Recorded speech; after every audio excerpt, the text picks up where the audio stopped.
Good morning Madhya Pradesh. मैं हूं आपके साथ राहुल सौमित्र। सबसे पहले देखेंगे मध्य प्रदेश की बड़ी खबरें यानी हेडलाइंस।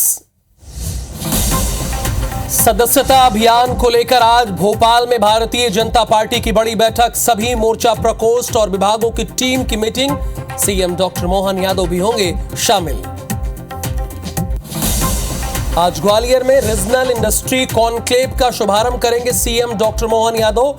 22 औद्योगिक इकाइयों की देंगे सौगात। निवेश को लेकर उद्योगपतियों से करेंगे चर्चा।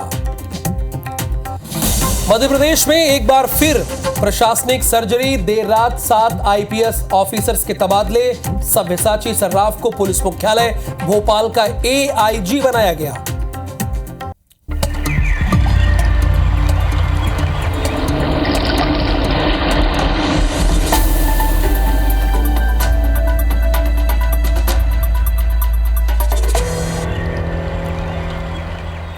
मध्य प्रदेश में लगातार पशु क्रूरता के मामले सामने आ रहे हैं। 2 अलग अलग जिलों की खबरें आई हैं, हम आपको एक साथ दिखा रहे हैं।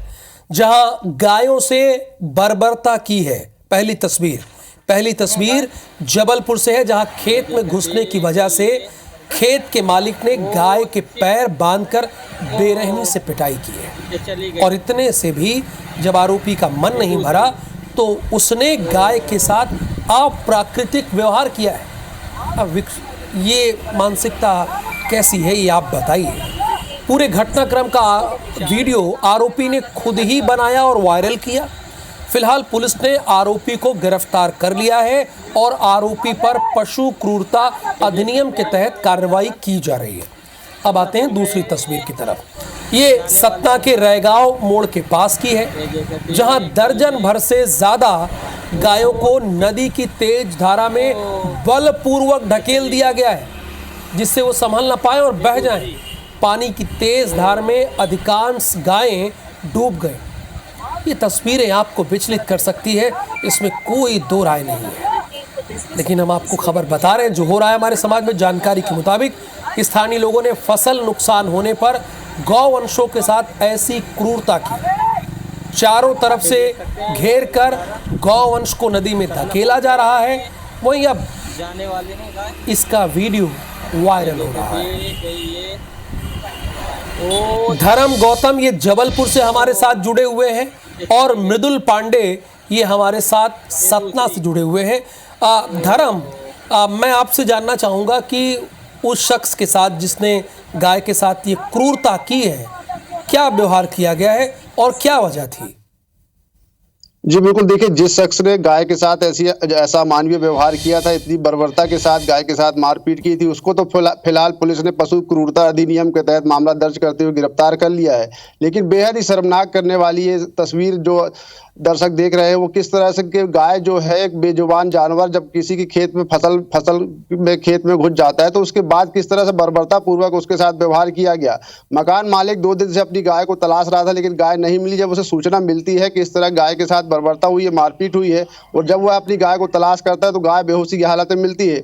और बड़ी बात यह कि जो आरोपी है बंसाराम, जिसने गाय के साथ मारपीट की, उसने खुद ये वीडियो वायरल किया ताकि जिससे और जो गाय मालिक है वह सचेत रह सके और कोई भी अपनी गाय ना छोड़े। एक सबक सिखाने के लिए लोगों को, ये अन्य गाय मालिकों को उसने यह वीडियो वायरल किया था। लेकिन कहीं ना कहीं वो वीडियो वायरल के आधार पर मकान मालिक की शिकायत पर फिलहाल पुलिस ने जो आरोपी है उसे गिरफ्तार कर लिया और पशु क्रूरता अधिनियम के तहत इसमें मामला दर्ज किया गया है। बेहद ही शर्मनाक करने वाला है पूरा मामला। जबलपुर के मटामा उमरिया गांव से सामने आया था और वायरल वीडियो होने के बाद अनेक जो संगठन है, चाहे वो हिंदूवादी संगठन हो, गौवंश के जो प्रेमी है, वह इस बात का ही विरोध कर रहे थे। हालांकि फिलहाल पुलिस ने जो है तत्परता दिखाते हुए वीडियो वायरल होने के बाद और शिकायत के आधार पर वो आरोपी को गिरफ्तार कर लिया। चलिए, पुलिस ने तत्परता इस पूरे मामले में दिखाई है।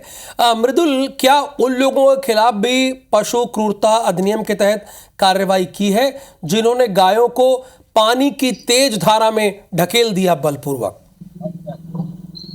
जी बिल्कुल, पुलिस ने इस पर कार्रवाई की है, क्योंकि ये तस्वीर तेजी से सोशल मीडिया में वायरल हुई और मीडिया में भी खबरें आने के बाद पुलिस ने संज्ञान लिया और 4 आरोपी तो चिन्हित कर दिए। लेकिन ये जिस तरह से ये तस्वीर सामने आई, सतना में पहला मामला है कि जिस तरह से 2 दर्जन से ज्यादा गौवंश को बड़ी बेरहमी से नदी की तेज धारा में बलपूर्वक ढकेल दिया गया और वो बह गए। बहुत से गौवंश मारे भी गए हैं, ऐसी खबरें हैं। लेकिन आपको बता दूं कि इस तरह की तस्वीर आने की मुख्य वजह है प्रशासन का फेलियर, जबकि सतना जिले में 200 से ज्यादा गौशालाएं बनाई जा चुकी हैं। गौशालाओं का संचालन जिला प्रशासन नहीं करा पा रहा है। ये कहीं ना कहीं उसे संचालित करने में ये फेलियर है, तभी इस तरह की तस्वीरें आती। क्योंकि ग्रामीण क्षेत्रों में किसानों को जो खेत है उन्हें वो गौवंश से बचाने के लिए वो इस तरह, अभी आपको बता दूं कि हाल ही में सतना नगर निगम क्षेत्र में जो गौवंश, आवारा गौवंश सड़कों पे बैठे रहते थे, जिनसे हादसे होते थे, सड़क हादसे हो रहे थे, उन्हें नगर निगम ने खुद अपनी गाड़ियों में भरकर ग्रामीण क्षेत्रों में छोड़ के आ गए, ना कि उन्हें किसी गौशालाओं में जाकर उन्हें संरक्षित किया जाए, वहां उनकी खाने पीने की व्यवस्था की जाए। वो खुद ग्रामीण इलाकों में चुपचाप जाके छोड़ आते हैं। ये होती है बात। मृदुल पांडे ने खबर के अंदर खबर बताई है। एक तो ठीक है, किसानों की फसल सुरक्षित रहनी चाहिए, लेकिन क्या ऐसी क्रूरता आप करेंगे? दूसरी बात, नगर निगम की टीम गाय को पकड़ तो लाती है, लेकिन गांवों में छोड़ दे रही है। और तीसरी बात जो मृदुल पांडे ने रेखांकित की है, तारीफ करनी होगी, उन्होंने कहा है कि आखिरकार गौशालाएं कहां हैं? इतनी गौशालाएं बना दी गई हैं, वहां क्यों नहीं छोड़ा जा रहा है? बहुत शुक्रिया धर्म गौतम आपका और मृदुल पांडे आपका। अगली खबर विदिशा से है। 3 गौ तस्कर गिरफ्तार किए गए हैं। आरोपियों के पास से 14 मवेशी बरामद हुए हैं। पिकअप वाहन से ये गौ तस्करी कर रहे थे। मिर्जापुर के पास से गौ सिक्योरिटी फोर्स, जो मध्य प्रदेश में काम कर रही है, गौ सिक्योरिटी फोर्स उन्होंने पकड़ लिया है। लेकिन इस गौ सिक्योरिटी फोर्स को यह भी करना चाहिए कि जो गायें हैं वो गौशालाएं में है ना, ये भी देख रेख करना चाहिए। ऐसी भी कुछ व्यवस्था होनी चाहिए, परंतु ऐसी व्यवस्था नहीं है। जितेंद्र, जरा इस खबर के बारे में हमारे दर्शकों को बताइए तो। बिल्कुल, ये मिर्जापुर के पास का मामला है। बाईपास पर बीती रात जो है पिकअप वाहन से करीब 14 से 15 गाय भरा के जा रही थी। इस दौरान गौ रक्षक, गौ सेवकों ने उस पिकअप वाहन को पकड़ा और वहां पर जो है स्थानीय लोगों ने वहां पर उनके साथ जो आरोपी थे गाय को लेके जा रहे थे गौवंश को, उनके साथ मारपीट की, पिकअप वाहन में तोड़ फोड़ की। इस पूरे मामले को लेकर जब पुलिस को जानकारी लगी, पुलिस मौके पर पहुंची और उक्त लोगों को थाने लेकर आ गई। फिलहाल मामले की जो है देर रात तक टाइमिंग की जा रही थी। और इस मामले में सबसे ज्यादा गंभीरता वाली बात देखने को ये आती है कि चारों तरफ रोडों पर आवारा मवेशी जो है बैठे रहते हैं सड़कों पर, और इसी बात का फायदा यहाँ पर उन अपराधियों ने उठाया और उन सभी गौवंश को भरकर ले जाने का प्रयास यहाँ से किया और उक्त सभी गौवंश को ये विदिशा से भरकर भोपाल की ओर ले जा रहे थे। जी शुक्रिया जानकारी के लिए। एक तरफ किसान बलपूर्वक गायों को ढकेल रहे हैं, मार रहे हैं, और दूसरी तरफ ये गौ तस्कर जो आवारा गायें हैं उनको ले जा रहे थे, जिसे गौ सिक्योरिटी फोर्स ने पकड़ लिया। ये 2 अलग अलग खबरें हैं, मैंने आपको जोड़कर बताई कि देखिए हो क्या रहा है। सिवनी जिले में जमीन बंटवारे को लेकर 2 सगे भाई कोर्ट परिसर में भिड़ गए। इस दौरान भाइयों ने एक दूसरे की चप्पल, जूते और लाठी डंडों से पिटाई की। कोर्ट परिसर की तस्वीरें, मारपीट का ये वीडियो अब वायरल भी हो रहा है। इस मामले में पुलिस ने भाइयों के खिलाफ FIR दर्ज कर ली।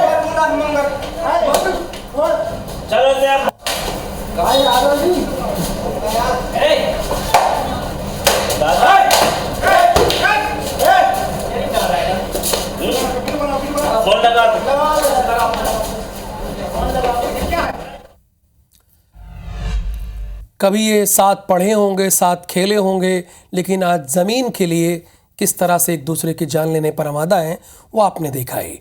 भोपाल से खबर है, सूदखोरों से परेशान युवक ने जहर खा लिया है और जहर खाने से पहले उसने एक वीडियो बनाया। वीडियो में युवक ने कहा कि कुछ लोग उन्हें लगातार प्रताड़ित कर रहे हैं। 20,000 के बदले 4 लाख मांग रहे हैं। यानी ये स्वीकार कर रहा है युवक कि उसने 20,000 रुपए सूदखोरों से लिया था। पिताजी को बचा ले, मैं तो लेकिन सूदखोर 20,000 रुपए के बदले 4 लाख की डिमांड कर रहे हैं। ये तुम्हारा वहाँ से चार एक जगह लाख लेके रुपए। गए। कम से कम उन लोगों ने आज 1-1.5 घंटे तक मुझे प्रताड़ित मार रहे हैं। तो मैं तो आत्महत्या कर रहा हूँ, लेकिन मेरे पिताजी को कुछ ना हो। मैं चाहता हूँ कि मेरे पिताजी बच जाए, मेरे पिताजी को कुछ ना हो। तो बस मैं प्रशासन से यही चाहूँगा कि कृपा करके बस मेरे पिताजी को बचा ले, मैं तो आज मर जाऊँगा। मैं ये मारा, वहाँ से एक जगह लेके गए। कम से कम उन लोगों ने आज 1-1.5 घंटे तक मुझे प्रताड़ित किया, बहुत मारा, सिर्फ पैसों के लेन देन की वजह से। जो पैसों का लेन देन मैं कर चुका हूँ, उस वजह से मैंने मार्च में आकाश अडवार से, अमन अडवार का भाई आकाश अडवार, उससे 20,000 रुपये लिए थे, और जिसका मैं उसको ब्याज के साथ अभी तक 45,000 रुपये दे चुका हूँ। मार रहे हैं तो मैं तो आत्महत्या कर रहा हूँ, लेकिन मेरे पिताजी को कुछ ना हो। मैं चाहता हूँ कि मेरे पिताजी 20,000 के बदले वो ऑलरेडी 45,000 दे चुका है, वो बता रहा है, और उसके बाद उसे मारा पीटा जा रहा है, इसने उसने जहर खा लिया। रतलाम जिले के भीलखेड़ी गांव के रहने वाले रातन लाल भाभर की रविवार रात तबीयत बिगड़ गई। परिजनों ने ट्रैक्टर से मरीज को अस्पताल ले जाने का प्रयास किया, लेकिन रेलवे ट्रैक में बने अंडर ब्रिज में बारिश का पानी भर जाने के कारण वो आगे नहीं जा सके, जिसके बाद रेलवे ट्रैक के उस पार एम्बुलेंस बुलाई गई और मरीज को खाट पर उठाकर ट्रैक पार कराया गया। इसका वीडियो भी सामने आया, लेकिन अस्पताल पहुंचने के बाद डॉक्टर ने मरीज को मृत घोषित कर दिया। ग्रामीणों की माने तो उन्होंने अंडर ब्रिज में पानी भर जाने की शिकायत कई बार जिम्मेदारों से की है, लेकिन ग्रामीणों की समस्या आज भी वही बनी हुई है। देखिए, इस खबर को दिखाने के पीछे का हमारा मकसद है कि किस तरह से सिस्टम की लापरवाही की वजह से एक शख्स की जान चली जाती है। अंडर ब्रिज में पानी अगर ना भरा होता तो ट्रैक्टर से वो सही वक्त पर हॉस्पिटल मरीज को ले जा पाते। आधी दूर तक ट्रैक्टर से लेके आए ब्रिज तक, ब्रिज से फिर हमने खटिया पे उनको सुलाया, खटिया पे से सुला के जैसे पानी इतना पानी था, इतना उसको निकाल के जैसे तैसे करके लेके आना है। अब यहाँ से हम ले जा नहीं सकते उनको, क्योंकि वहाँ अंडर ब्रिज ऐसा बड़ा पानी है कि वहाँ से निकल नहीं सकते हम उधर। गाँव में जाने के लिए जगह नहीं। तो फिर अंतिम संस्कार कहाँ करोगे? यहीं आप रतलाम में ही करेंगे। खबरधार से है, चोरी के आरोपी पर थाने बुलाए पिता पुत्र लापता। यानी चोरी के आरोपी जो है वो थाने बुलाए गए थे, और ये दो लोग थे, पिता पुत्र थे। 3 दिन बाद बेटे का नदी में शव मिला है, यानी डेड बॉडी मिली है, लेकिन पिता अभी भी लापता है। आक्रोशित लोगों ने धामनोद थाने में हंगामा किया है। ये आरोप है कि पुलिस ने प्रताड़ित किया, साजिश की। धामनोद थाने के मेन गांव की ये तस्वीरें हम आपको दिखा रहे हैं, और यहाँ पर ग्रामीण पुलिस को अपनी पूरी बात बता भी रहे हैं। चोरी के आरोप पर थाने बुलाए गए पिता पुत्र गायब हो गए हैं, लापता हो गए। अब इनमें से बेटे की जान चली गई, उसका नदी में शव मिला है, और अभी जो उसका पिता है उसके बारे में कोई जानकारी नहीं है। अब सवाल ये, हमारे संवाददाता अमित ने हमें ये बताया था कि जब उसे थाने बुलाया गया तो उसके बाद घर नहीं गया। अच्छा अमित, मैं आपसे जानना चाहता हूं कि पुलिस का इस बारे में क्या कहना है, चूंकि ग्रामीणों ने जब आरोप लगाया, स्थानीय लोगों ने आरोप लगाया कि तो पुलिस क्या कह रही है? थाने के बाद वो कहाँ गया, ये तो वो पता होना चाहिए, वहां से निकल गया या कहाँ गया, इस पर पुलिस क्या कह रही है? जी राहुल जी, देखिए ये पूरा मामला जो है 16 अगस्त का बताया जा रहा है, जिसमें परिजनों ने जो आवेदन दिया है उस आवेदन की अगर माने तो ये पूरा मामला 16 तारीख को शुरू हुआ था, जब मेन गांव के एक परिवार ने जो है पिता पुत्र पर जो है चोरी का आरोप लगाते हुए एक आवेदन दिया था, जिसको लेकर दोनों पिता पुत्र को, पिता जो है उनको और पुत्र को थाने बुलाया गया था, जहां पर उनसे लगातार पूछताछ की जा रही थी। आवेदन के अनुसार 16, 17 और 18 तारीख को लगातार उन्हें थाने बुलाया गया, जहां पर उनसे पूछताछ की गई। इस दौरान परिजनों ने यह भी आरोप लगाया कि जो आरोप लगा रहा है उस परिवार द्वारा लगातार दबाव बनाया जा रहा था कि चोरी जो की है वो उसका माल उन्हें वापस दे, और इसके साथ कोई पुलिसकर्मी पर भी आरोप लगाया जा रहा है कि उनके द्वारा भी लगातार दबाव बनाया जा रहा था। हालांकि 19 तारीख को जब पिता पुत्र घर से निकले तो वो वापस घर नहीं लौटे। इसके बाद जो है परिजनों ने उनकी जो है तलाश शुरू की, लगातार तलाश करते रहे, पुलिस को भी सूचना दी। तब उन्हें मालूम हुआ कि मंडलेश्वर जो थाना क्षेत्र है वहां पर कसरावत पर जो पुल है वहां पर उस जो लोग लापता हैं उनकी बाइक और जूते मिले हैं। इसके बाद जो है पुलिस ने इस पूरे मामले में जो है दोनों की तलाश शुरू की। आपको बता दूं कि सोमवार की रात उसमें से जो पुत्र था 22 वर्षीय शशांक, उसकी डेड बॉडी जो है वो नर्मदा किनारे धर्मपुरी में मिली। उसके बाद कल अंतिम संस्कार के बाद जो है परिजनों ने कल शाम ही ग्रामीणों के साथ मिलकर थाने पर पहुंचे और थाने पर जमकर हंगामा किया। इस पूरे मामले में जो धामनोद एसडीओपी है उनका कहना है कि ये जो पूरा मामला है इसमें लगातार जांच चल रही है। फिलहाल जो आरोप हैं उनको उन्होंने निराधार बताया। उन्होंने ये भी बताया कि परिजनों द्वारा जो परिवार आरोप भले ही एसडीओपी निराधार बता रही है, लेकिन इसमें पुलिस की भूमिका संदिग्ध तो दिखाई दे रही है, इसमें कोई दो राय नहीं है। अगर प्रथम दृष्टया आप देख रहे हैं तो पुलिस की भूमिका संदेह के घेरे में तो है। इसे क्लियर करना चाहिए, ग्रामीणों को बताना चाहिए।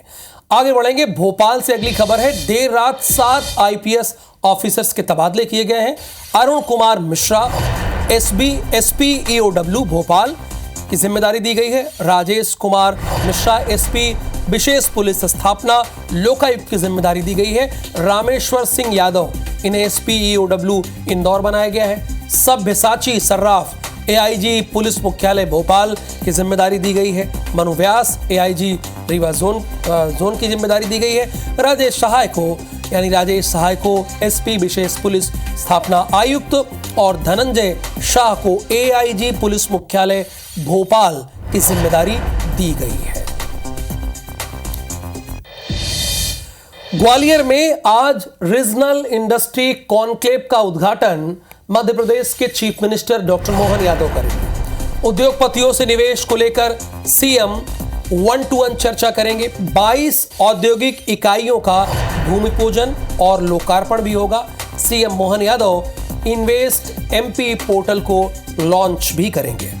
एमपी में निवेश के अवसर पर प्रेजेंटेशन दिया जाएगा कि एमपी में निवेश करने से क्या क्या बेनिफिट होगा, ये बताया जाएगा। कई कंपनियों के वरिष्ठ संचालक आज ग्वालियर में मौजूद रहेंगे।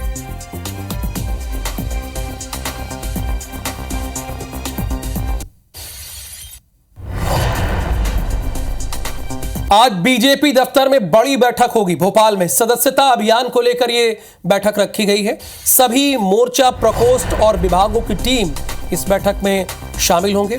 सदस्यता अभियान को लेकर एक टारगेट दिया जाएगा। सीएम, संगठन महामंत्री और प्रदेश अध्यक्ष बैठक लेंगे। ये तीनों वरिष्ठ बैठक लेंगे। सदस्यता अभियान भारतीय जनता पार्टी पूरे देश में चला रही है और उसी कड़ी में मध्य प्रदेश में भी कार्यक्रम आयोजित किए गए हैं। मध्य प्रदेश समेत 9 राज्यों की 12 राज्यसभा सीटों के लिए उपचुनाव निर्विरोध संपन्न हो गया है। निर्विरोध चुने गए सदस्यों में बीजेपी के 9, कांग्रेस का 1, एनसीपी का 1 और राष्ट्रीय लोक मोर्चा का 1 सदस्य निर्वाचित हुआ है। मध्य प्रदेश से केंद्रीय मंत्री जॉर्ज कुरियन को जीत मिली है। उन्होंने बीजेपी के प्रदेश अध्यक्ष विष्णुदत्त शर्मा, सांसद बंटी साहू समेत कई जनप्रतिनिधियों के साथ विधानसभा पहुंचकर राज्यसभा सदस्य का निर्वाचन का प्रमाण पत्र लिया। यानी आप ये मान सकते हैं कि मध्य प्रदेश के कोटे से एक और मंत्री हो गए। एक और बड़ी खबर है, एमपी में आज महिला कांग्रेस का हल्ला बोल है। भोपाल के रोशनपुरा चौराहे पर महिला कांग्रेस की सभा है। सभी जिलों से भोपाल आएंगी महिला कांग्रेस की कार्यकर्ता। पीसीसी चीफ जीतू पटवारी समेत पार्टी के जो सीनियर नेता हैं वो भी शामिल होंगे। नारी सम्मान आंदोलन में महिला सुरक्षा, यौन उत्पीड़न का मुद्दा होगा। महंगाई, आर्थिक सामाजिक भेदभाव मुद्दे भी इसमें शामिल रहेंगे। आप पिछले कुछ दिनों से गौर कीजिए तो कांग्रेस लगातार प्रदर्शन कर रही है, और वो भी जो सामाजिक मुद्दे हैं।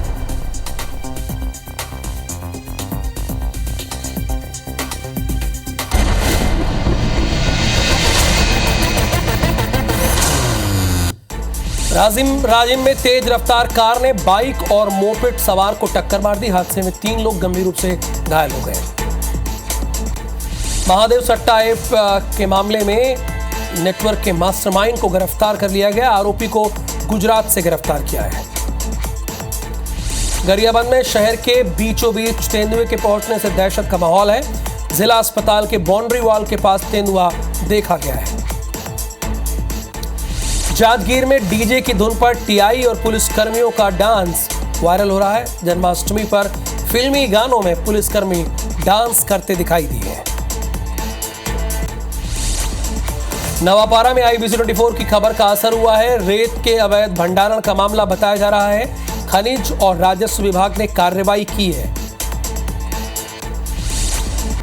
दंतेवाड़ा के बुरगुम गांव में मरीजों को खाट के सहारे एम्बुलेंस तक पहुंचाने का एक वीडियो वायरल हो रहा है। रास्ता खराब होने से गांव में एम्बुलेंस नहीं जा पाई।